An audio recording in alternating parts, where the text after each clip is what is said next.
Marzo, do Centro Mente Aberta, Centro Brasileiro de Mindfulness e Promoção da Saúde, da Unifesp. Os temas que serão abordados serão o que é Mindfulness, faremos uma pequena prática também, para que quem não conheça possa experimentar um pouco de exercício de Mindfulness. Falaremos de como funciona, quais são os mecanismos envolvidos nessas práticas, nesses programas, e dos benefícios baseados em evidência científica.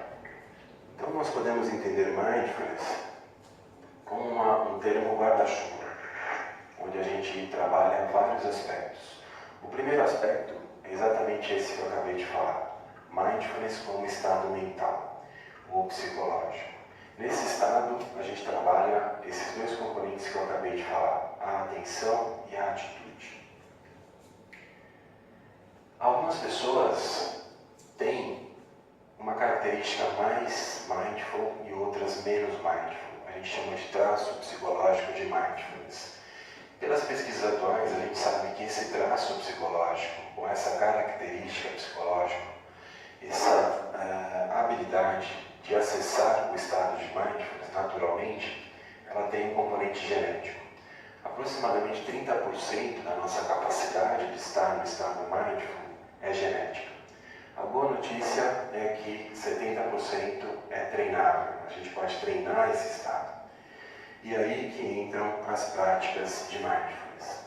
Então as práticas de Mindfulness, elas têm o objetivo de acessar esse estado psicológico, mental, e se eu acessá-lo com regularidade, se eu praticar com regularidade, eu acabo aprimorando a minha característica Mindfulness. Essas práticas, em geral, elas são derivadas da meditação. A meditação também é um termo guarda-chuva, tem vários aspectos, é multifacetado, mas nas práticas de Mindfulness a gente adapta técnicas meditativas que trabalham exatamente esses dois aspectos, a atenção e essa atitude que a gente chama de mente do principiante. Hoje em dia, o que está mais em moda são os programas baseados em Mindfulness. Esses programas têm começo, meio e fim, eles são estruturados, e eles incorporam as práticas de Mindfulness com o objetivo final de incorporar no meu dia a dia o estado Mindful, que eu adquira essa habilidade e possa usar no meu dia a dia. Esses programas eles nasceram na área da saúde, mas hoje em dia estão sendo aplicados na sociedade como um todo, na área da educação, no mundo corporativo, nas organizações. Então, para eu desenvolver o estado mental de Mindfulness e para eu adquirir essa característica, essa habilidade, eu uso as práticas e, hoje em dia, os programas baseados em Mindfulness. A melhor palavra para a gente traduzir Mindfulness, na verdade, é em inglês também, que seria awareness, que também não tem uma boa tradução para o português, mas se refere a estar consciente de tudo que eu faço e das minhas ações no meu dia a dia. O Mindfulness disponível, o traço de Mindfulness, a gente usa também em vários aspectos de nossa vida. O aspecto pessoal, logicamente, que eu esteja mais consciente de como eu funciono no dia a dia, das minhas reações, das minhas atitudes, mas também o aspecto relacional, como que eu funciono em relação às outras pessoas, as minhas relações familiares, amorosas, no trabalho, etc. E também a relação contexto, a perspectiva de contexto, entender o contexto que eu estou e também ter uma visão e perspectiva do contexto. A gente pode chamar de visão de 1000 anos. Então ter uma visão e perspectiva de como eu funciono, de como eu funciono nas relações interpessoais e de como eu funciono no meu contexto. Uma possível confusão de Mindfulness é que ele também está em vários aspectos, em vários contextos da sociedade. Então, Mindfulness nasce no contexto das tradições, principalmente no budismo, e hoje em dia, por meio desses programas estruturados, ele começa a entrar na sociedade de maneira não religiosa, ou não filosófica, não ritualística.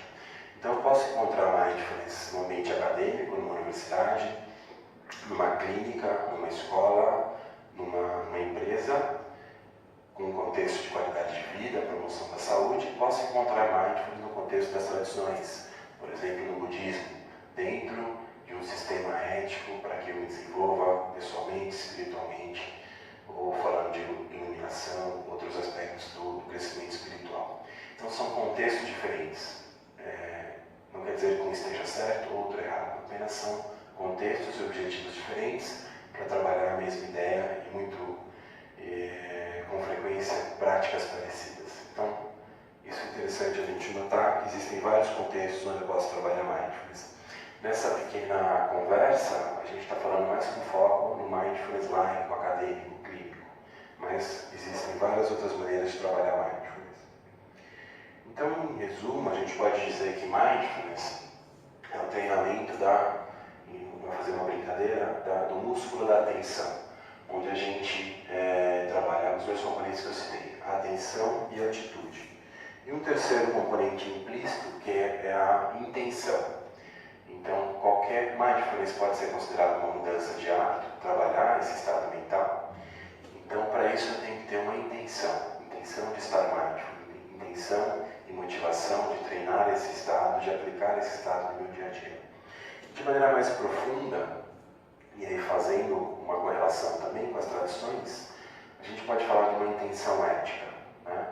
Todo o processo de mindfulness fala de autoobservação, autoconhecimento, de mim mesmo, das minhas relações, e dessa atitude, que a gente pode chamar de atitude correta e gentil, de estar aberto à experiência. Isso envolve também uma atitude ética, de estar aberto à experiência da minha vida de maneira curiosa, gentil e trabalhando com aceitação, no sentido de me aproximar da realidade, como ela é. A definição clássica de mindfulness é essa: a consciência é um estado mental que surge ao se prestar atenção de forma intencional à experiência ou fenômeno presente, sem julgá-lo ou pré-julgá-lo, criticá-lo ou reagir a ele. Essa é a definição do Jon Kabat-Zinn, que é a pessoa que criou esses programas estruturados com base nas técnicas, nas práticas budistas. Então eu vou encontrar essa definição com frequência.